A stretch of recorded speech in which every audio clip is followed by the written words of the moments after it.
bon matin tout le monde! Ça va bien? Oui. Si ça va pas bien, t'es à la bonne place. Je veux saluer tout notre auditoire sur Internet.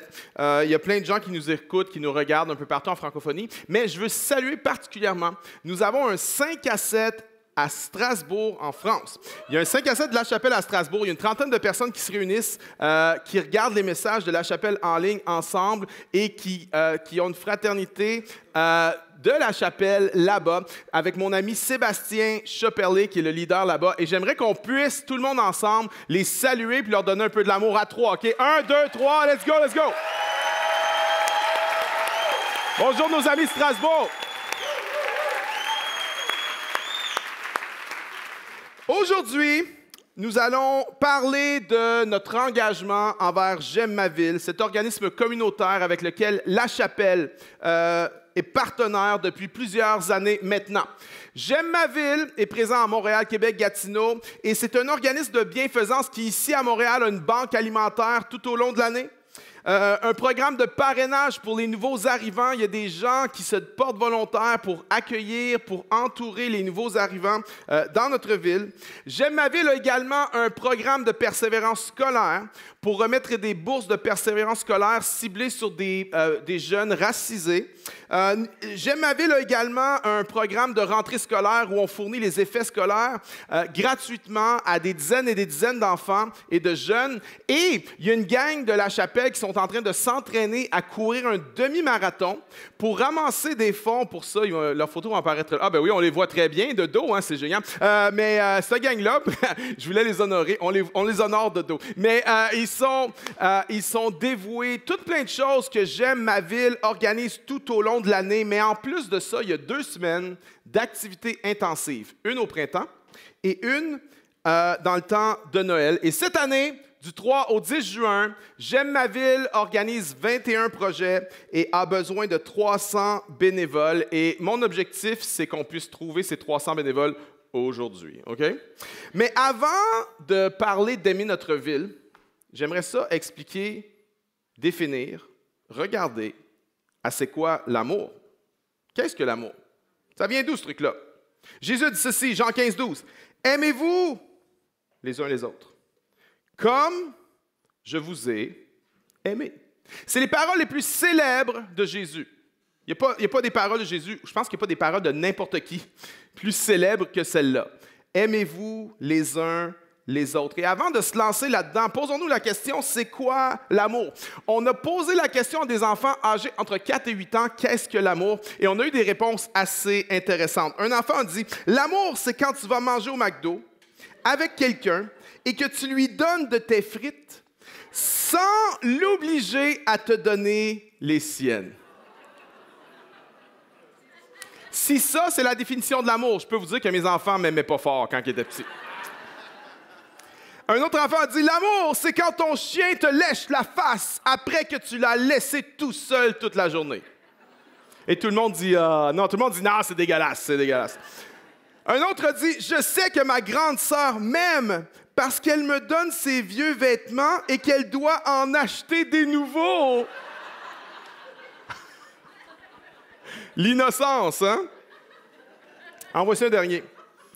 Un enfant a dit, l'amour, c'est quand une fille met du parfum et qu'un gars met de l'après-rasage et qu'ils sortent ensemble pour se sentir l'un l'autre.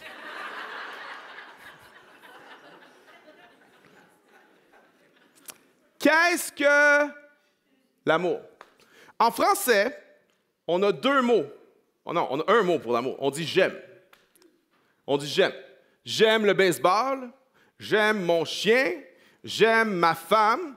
On dit j'aime. Mais on est-tu d'accord que j'aime mon chien puis j'aime ma femme, c'est pas tout à fait la même affaire, right? En anglais, il y a 2 mots. Like et love. Ça donne un peu plus de précision, un peu plus de contexte. Mais dans le grec koiné, qui est la langue dans laquelle le Nouveau Testament a été écrit, il y avait au moins 4 mots pour décrire l'amour. Voici les 4. Le premier, c'était le mot éros. Ça, c'est l'amour sexuel, l'amour romantique. C'est le niveau d'amour le plus superficiel en passant. C'est l'amour qui focus sur ce que ça me procure à moi. Fait intéressant, jamais une seule fois la Bible parle du mariage et utilise le mot Eros. Intéressant. Numéro 2, il y a le mot stergo. Stergo, c'est l'amour filial. C'est l'amour familial. Stergo, c'est l'amour qui fait que tu as une préférence pour tes enfants et non les enfants des autres. Stergo, c'est l'amour que lorsque mon premier fils est né, il est né tellement tranquillement que quand il est né, il n'y avait pas de rougeur, pas de bleu, il n'était pas magané pantoute. Fait que quand il est sorti, ma femme a dit « Ah, il est beau! » Puis moi, j'ai fait « Ah oui, il est beau, hein, il est beau! » Lorsque notre deuxième fils est né, lui, il est sorti en 20 minutes. Boum! Sa face au complet, c'était une échymose. Il était tout bleu, il avait de l'air mort. Ma femme l'a pris et a dit « Ah, il est beau! » Puis moi, j'ai fait « Ah, ouais! » Elle le trouvait pas beau pantoute.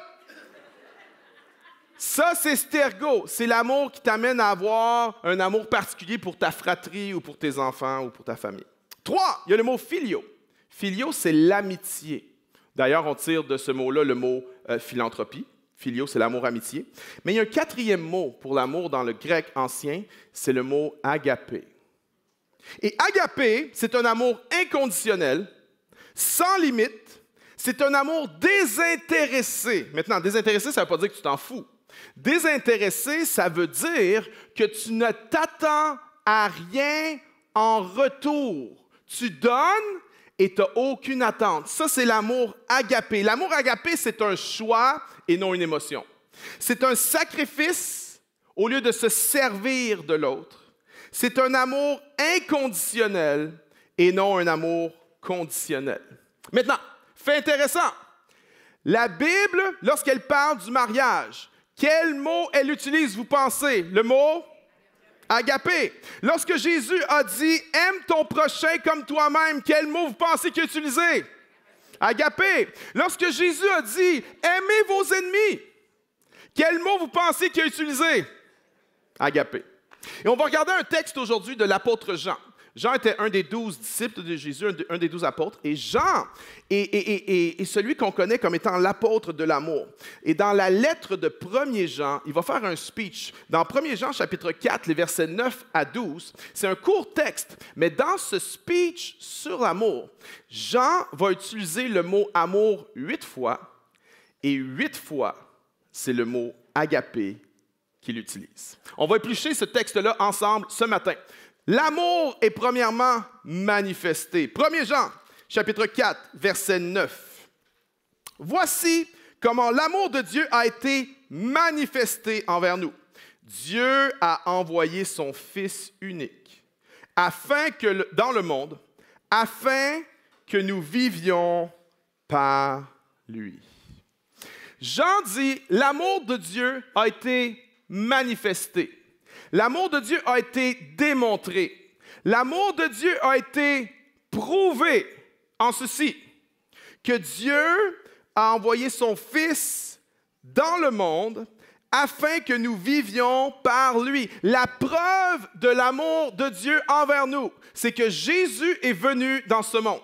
Jésus, le Fils de Dieu, s'est incarné, le Fils de Dieu a vécu et il est mort pour nous. Ça, c'est la preuve de l'amour de Dieu. Souvent, les gens ont des expériences avec Dieu. Les gens ont des bénédictions de la part de Dieu. Parfois, les gens vont prier, vont dire « Seigneur, montre-moi ton amour. Je veux ressentir ton amour. » Il n'y a rien de mal là-dedans.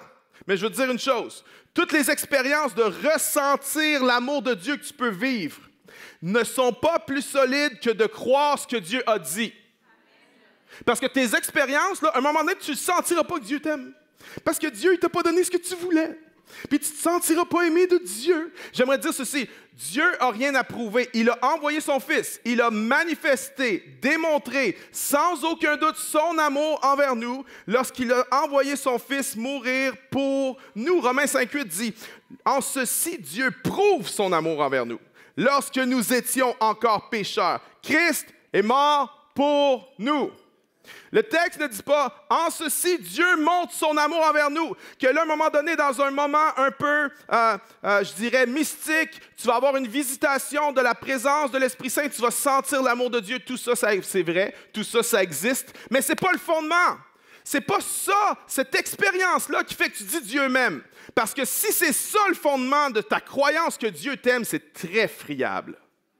C'est très volatile. Non, Dieu a dit dans sa parole, il a prouvé son amour pour toi, il a envoyé son Fils, Jésus-Christ, mourir pour toi.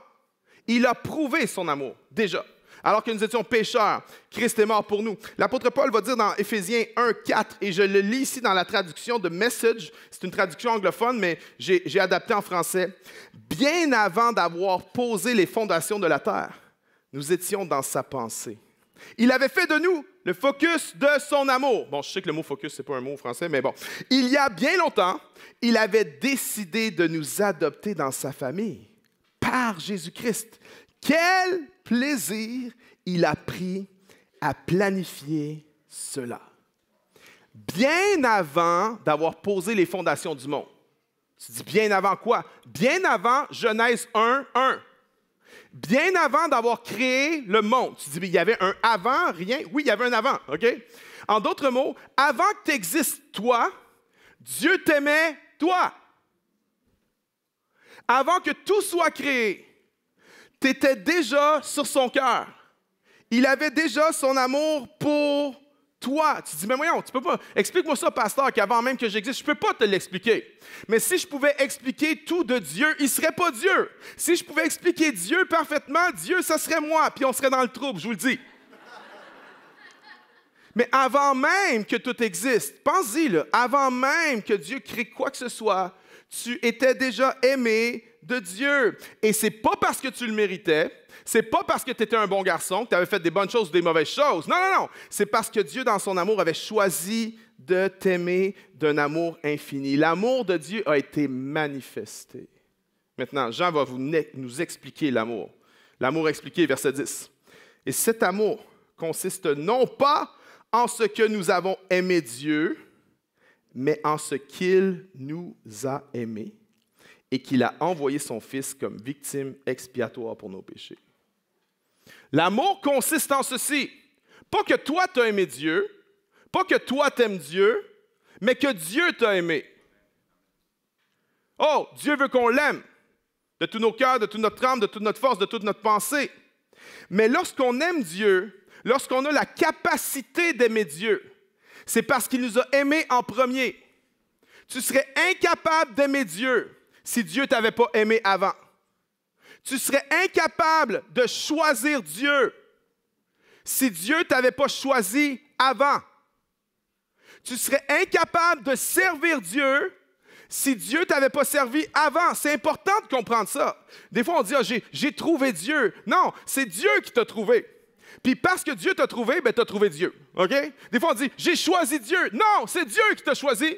Mais parce que Dieu t'a choisi, tu peux choisir Dieu. Vous comprenez? OK? Mais c'est important d'avoir une bonne théologie. Sinon, notre croyance repose sur rien. Si ta croyance en l'amour de Dieu repose sur un moment, tu ressens l'amour de Dieu. C'est très friable, c'est très fragile. Tu as besoin de quelque chose de plus deep que ça. Non, non. Dieu prouve son amour. Même si tu as la tête dans ton oreiller en train de pleurer puis tu ne comprends pas ce qui se passe, Dieu a prouvé son amour. Il a envoyé son Fils. Je n'ai pas besoin de quelque chose de plus. Si je ressens la présence de Dieu et que ça vient faire du bien à mon âme, gloire à Dieu. Dieu fait ça. Il y a des moments comme ça. Mais ce n'est pas le fondement de ma foi. Le fondement de ma foi, c'est que Dieu a déjà prouvé son amour. Le fondement de ma foi, c'est pas que j'aime Dieu. Le fondement de ma foi, c'est que Dieu m'aime.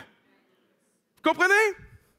L'amour expliqué, Jean dit, c'est que Dieu nous a aimés en premier. Combien de fois tu as tourné le dos à Dieu? Combien de fois tu as été rebelle envers Dieu? Combien de fois Dieu t'a sorti du caca? Puis que tu es retourné dans le caca? Mais c'est Dieu qui prouve son amour envers nous. C'est ça notre sécurité. C'est ça la fondation de notre foi. Jésus est mort à ma place. Jésus a pris ma place. La colère de Dieu a été déversée sur lui. Il y en a qui disent, la colère de Dieu, parle pas de ça, Dieu n'est pas en colère. Si Dieu n'était pas en colère, Dieu serait mauvais. Vous ne croyez pas? Quand tu entends parler qu'un enfant a été violé, là, es-tu en colère?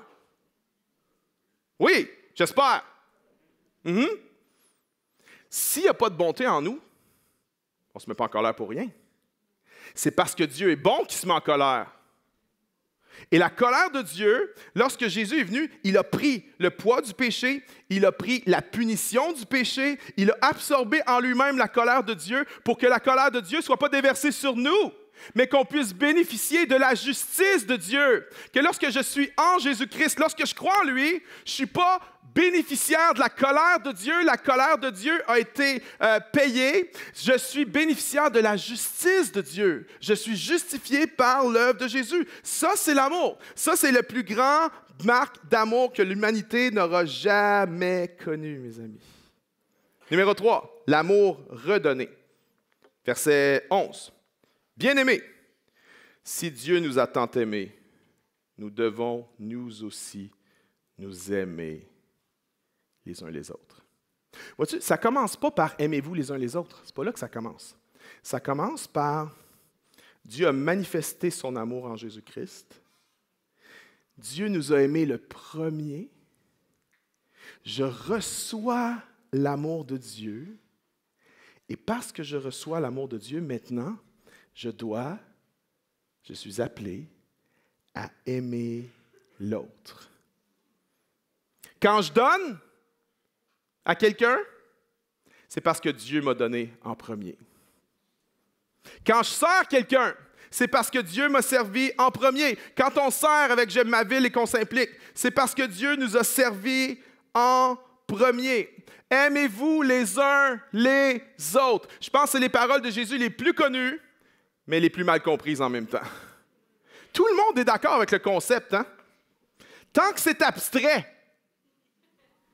Tout le monde est all-in. Non, mais là, pas besoin. Tu sais, le discours souvent, la religion, pas besoin de ça. Juste aimez-vous les uns les autres, là. Ah ouais? C'est vrai ce que tu dis. Tu peux résumer tout à ça. Aime Dieu puis aime ton prochain. Mais quand c'est un concept abstrait, tout le monde dit « Yeah, all in ». Mais quand vient le temps de le faire, par exemple, parce que, je ne sais pas pour toi, mais il y a du monde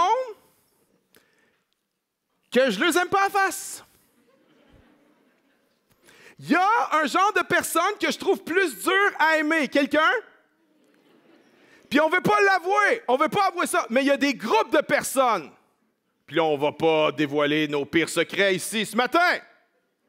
Mais il y a des groupes de personnes qu'on a plus de difficultés à aimer que d'autres. Puis quand tu es le pasteur, tu te sens 2 fois plus coupable parce que tu sais, comme je suis le pasteur, ça n'a pas de bon sens. Tout le monde est d'accord avec l'idée tant qu'elle est abstraite. Mais quand vient le temps d'aimer quelqu'un qui n'est pas aimable, comment tu fais ça? Tu sais, souvent, on veut être des bons chrétiens. Puis, on se dit, OK, là, il y a quelqu'un, tu l'aimes pas trop, puis tu te dis, ben là, je l'aime pas parce qu'il m'aime pas, puis c'est pas de ma faute, c'est de sa faute. Puis là, tu te dis, ah là, tu lis un passage, aimez-vous les uns les autres, puis là, qu'est-ce que tu vas te dire? OK, Seigneur, il faut que je l'aime. Une collègue de travail qui te tape ses nerfs, là, par exemple, OK? Puis à chaque fois là, que tu rentres dans la pièce, il y a quelque chose qui te pogne comme... Puis là, tu pries, Seigneur, non, OK, Seigneur Dieu, tu m'as demandé d'aimer mon prochain. Là, tu pries, Seigneur, tu vas m'aider. J'arrive au travail aujourd'hui. Je vais l'aimer, Seigneur. Dans le nom de Jésus, je l'aime. Dans le nom de Jésus, je l'aime. Puis là, tu arrives au travail, tu arrives avant elle, elle n'est pas encore arrivée. Tout va bien, elle n'est pas dans la pièce. Tu parlais avec des collègues de travail, tu as oublié la prière que tu as faite le matin, puis là, tout à coup, ta voix arrivée. Elle a une nouvelle coiffure, en plus. Elle arrive. Puis là, quand ta voix, tu fais « Oh! » Puis là, tu dis « Faut que je l'aime. Faut que je l'aime. » Comment tu fais pour aimer quelqu'un qui n'est pas aimable? Comment tu fais pour aimer quelqu'un que tu n'as pas le goût d'aimer? Voici la bonne nouvelle. Tu n'as pas à l'aimer. Là, vous ne comprenez plus rien, hein? Tu n'as pas à l'aimer. Romains 5,5 dit que l'amour de Dieu est répandu dans nos cœurs par le Saint-Esprit. L'amour de Dieu est répandu dans nos cœurs par le Saint-Esprit. Et le mot répandu ici, c'est le mot déverser. Puis nous, quand on déverse l'amour, on a comme une vision un peu, tu sais, un petit peu d'amour par-ci, un petit peu d'amour par-là, tu sais, un petit peu là. Mais c'est pas ça que le mot veut dire. Le mot veut dire, prends le chaudière au complet puis déverse-le. L'amour de Dieu est déversé dans nos cœurs par le Saint-Esprit. Tu n'as pas à l'aimer. Tu ne peux pas l'aimer. Tu es incapable de l'aimer. Même ta femme, tu ne peux pas l'aimer comme Dieu te demande de l'aimer. Vois-tu, je n'ai pas à l'aimer. Ce n'est pas mon amour. C'est l'amour de Dieu qui traverse à travers moi. L'amour de Dieu est répandu dans nos cœurs par le Saint-Esprit. Alors l'idée, ce n'est pas de dire « il faut que je l'aime ». L'idée, c'est de se connecter à Jésus, de demeurer en lui, d'être rempli du Saint-Esprit de Dieu. Et là, c'est l'amour de Dieu, ce n'est pas l'amour de David. L'amour de David, c'est très déficient, c'est très temporaire, c'est très inégal. Il y a plein de préjugés. Non, c'est l'amour de Dieu, que lorsque je me connecte à Jésus, que je demeure en lui, que je suis rempli du Saint-Esprit, l'amour de Dieu coule à travers moi et l'amour de Dieu est déversé. Et là, je produis du fruit, car le fruit de l'Esprit, c'est la paix, la joie, l'amour. Jean n'est pas en train de dire « aime-le ». Jean est en train de dire « connecte-toi à Jésus et Jésus va le faire à travers toi. » Moi, j'ai vu des gens là, qui étaient durs, d'une dureté de cœur hallucinante, là. Violents même. Des gens violents. Des gens, lui, c'était pas tu le regardes de travers puis il pogne les nerfs, c'est que tu le regardes puis il pogne les nerfs. Tu n'aimes pas regarder de travers. Puis j'ai vu des gens comme ça, durs, et devenir des gens tellement tendres. Des cœurs tendres, des cœurs humbles. Pourquoi? Mais ce n'est pas eux. C'est l'amour de Dieu qui coule à travers eux. Eux n'ont pas la capacité de faire ça. Dieu t'a aimé avant. Dieu t'a aimé en premier. Et parce qu'il t'a aimé, tu réponds à son amour. Nous, on n'est pas comme ça. Hein? Nous, on aime le monde qui nous aime. on est bon là-dedans. Si tu m'aimes, je t'aime. Mais Dieu est sans relâche. Dieu aime ses ennemis, puis Dieu, avec l'amour, vient changer le cœur de ses ennemis. C'est comme... il y en a, tu as vécu ça, on voit ça de temps en temps, tu sais, une belle fille, là, puis là, il y a un gars, il y a un crush sur la fille, puis la fille, elle veut rien savoir, OK? Elle veut rien savoir, mais le gars, il est persévérant, puis il est rempli d'amour, puis il lâche pas. Puis il lâche pas. Puis tu te dis, lui, je regarde la face, il n'y aura jamais cette fille-là. Mais il est persévérant. Puis il lâche pas. Puis la fille est convaincue que jamais elle va sortir avec ce gars-là. Mais parce qu'il l'aime en premier, à un moment donné, des fois, il y a quelque chose qui se passe, puis l'amour naît dans la fille. Puis là, elle-même est surprise. Tout le monde est surpris. Tu dis, voyons donc, qu'est-ce que c'est ça? Il a réussi parce que l'amour, il a persévéré dans l'amour. Il a aimé en premier. OK? On voit ça de temps en temps. Ça arrive de temps en temps. Il y en a, t'es marié, c'est ton mari. Là. Il a persévéré. Tu n'aurais jamais pensé marier ce gars-là. Puis tu es marié avec lui aujourd'hui parce qu'il a persévéré. Mais, au niveau humain, là, s'il n'y a jamais de réponse, à un moment donné, un gars va passer à un autre appel, OK? Même les plus persévérants d'entre nous. Mais Dieu, lui, non. Il ne passe pas un autre appel. Il aime agapé. Il aime inconditionnellement.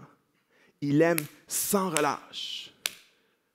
Combien de fois j'étais son ennemi? Combien de fois j'ai tourné le dos? Combien de fois je suis retourné dans la boue? Mais il m'aimait sans relâche. Et l'amour de Christ nous presse. L'amour de Christ nous étreint. L'amour de Christ nous attire à lui. Et une fois qu'on a connu l'amour, on est appelé à laisser l'amour de Dieu couler à travers nous, par le Saint-Esprit, se répandre sur les autres. Alors pourquoi on veut aider? Pas parce qu'on est des bonnes personnes. Non, on veut aimer parce qu'on a été aimé. Puis qu'on veut que les gens connaissent l'amour de Dieu à leur tour. Verset 12. Personne n'a jamais vu Dieu. Si nous nous aimons les uns les autres, Dieu demeure en nous et son amour est parfait en nous. Jean vient de dire quelque chose de vraiment intéressant. Personne n'a jamais vu Dieu physiquement. Dieu n'est pas là physiquement, on ne peut pas le voir. Mais par l'amour qu'on a les uns envers les autres, les gens peuvent voir Dieu. Lorsque je t'aime et que tu n'es pas aimable, les gens voient Dieu. Lorsque tu m'aimes et que je ne suis pas aimable, les gens voient Dieu. Lorsqu'on s'aime les uns les autres, les gens voient Dieu. C'est par l'amour que vous avez les uns pour les autres que tous connaîtront que vous êtes mes disciples. C'est ça qui se passe quand des gens rentrent ici un dimanche matin. Les gens sont touchés, nouvelle personne à l'église, il se passe quelque chose. Parfois, les gens pleurent, tellement émotionnel, puis ils n'arrivent pas à l'expliquer. Il y en a qui pensent que c'est peut-être à cause des bons musiciens. On a des bons musiciens, mais j'aimerais dire que ce n'est pas à cause des bons musiciens. Il y en a qui pensent parce qu'on a une bonne organisation. On est bien organisé, mais ce n'est pas à cause de la bonne organisation. Il y en a qui pensent que c'est à cause des messages, des sermons, des pasteurs. On a des bons prédicateurs, mais j'aimerais dire que ce n'est même pas à cause des prédications. C'est l'amour de Dieu répandu dans nos cœurs par le Saint-Esprit qui touche les gens. Lorsqu'on s'aime les uns les autres, les gens voient Dieu. Et l'Église du Seigneur Jésus-Christ est appelée à ce que, du moment que les gens voient l'Église, les gens vont voir Dieu. Quand les gens voient l'Église, ils vont voir l'amour de Dieu. Ils ne vont pas voir des gens parfaits, mais ils vont voir des gens qui manifestent l'amour en action, pas en parole seulement. Petits enfants, n'aimons pas en parole et avec la langue, mais en action et en vérité. Parce que s'il n'y a pas les actions, c'est pas vrai. Les actions démontrent tout, les paroles, c'est peu de choses. Aimons en action et en vérité. Lorsque les gens vont voir les actions, ils vont voir Dieu. Quand les gens vont penser à la chapelle, qu'est-ce qu'ils pensent? C'est quoi leur image mentale? Quand les gens vont voir le logo de la chapelle, qu'est-ce qu'ils pensent? C'est quoi leur image mentale? Quand tu vois un logo, ça pop quelque chose en toi. Par exemple, si je vous montre ceci, ce logo, vous voyez ça, vous pensez à quoi? Nike, on pense à quoi? Sport, Just Do It, victoire, compétition. By the way, le graphiste qui a fait ça dans les années 70, la fille, elle a été payée 35 $. C'est dégueulasse. OK. Alors, quand les gens voient ça, on pense à quoi? On pense victoire, performance, right? Quand les gens voient ce logo, à quoi ils pensent? Une bonne bouffe santé. Alléluia! C'est à ça qu'ils pensent. Quand les gens voient ce logo, qu'est-ce qu'ils pensent? Bon, je peux vous dire qu'est-ce que moi je pense. OK, au centre du logo, c'est quoi? C'est pas une fille, non. C'est une sirène. Et dans la légende, qu'est-ce que les sirènes font? Les sirènes chantent pour que les bateaux viennent s'écraser sur les rochers et voler leur argent.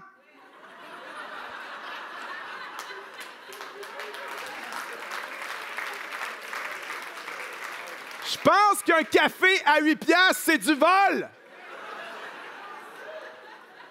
Ouais, mais il est bon. On s'en fout qu'il est bon. Es-tu fait en or, ton café? Quand les gens voient ce logo, qu'est-ce qu'ils pensent? Bon, je peux vous dire qu'est-ce que moi je pense quand je vois ça. Quand je vois ce logo, je pense péché. Péché originel. Vous savez pourquoi? Leurs produits se vendent tellement cher que c'est péché de vendre des produits aussi chers que ça. Surtout avec l'obsolescence programmée. Tu vois un logo, ça suscite quelque chose, une pensée, une émotion, une idée. Alors voici la question. Quand les gens voient ce logo,